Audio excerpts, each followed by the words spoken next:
Dasharathpur blocker जुनिदा सरकारी उच्च प्राथमिक विद्यालय परिसर में गोपालपुर उर्दू यूजीएमई संबल केन्द्रस्तरीय शिशु महोत्सव सुरभि 2024 अनुष्ठित हो जाइछि।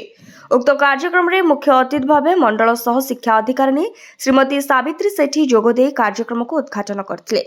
कृष्ण प्रसाद सरकारी उच्च विद्यालय प्रधान शिक्षक श्रीयुक्त विजय कुमार महापात्र सभा कार्य परिचालना करथिले।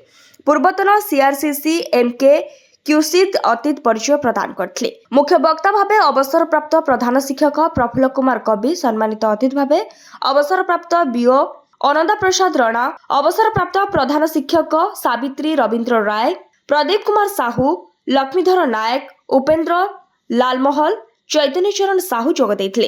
एही क्लास रो सीआरसीसी चित्तरंजन परिडा समस्त कार्यक्रम को परिचालना करथिले।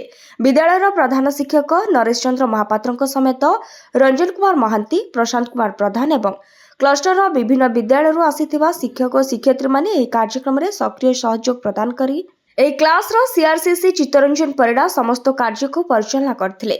विद्यालय प्रधान शिक्षक नरेश चंद्र महापात्र समेत रंजन कुमार महांती, प्रशांत कुमार प्रधान एवं क्लस्टर विभिन्न विद्यालय आसिथिबा शिक्षक और शिक्षयित्री माने एही कार्यक्रम रे सक्रिय सहयोग प्रदान करी कार्यक्रम को सफल कराइथिले।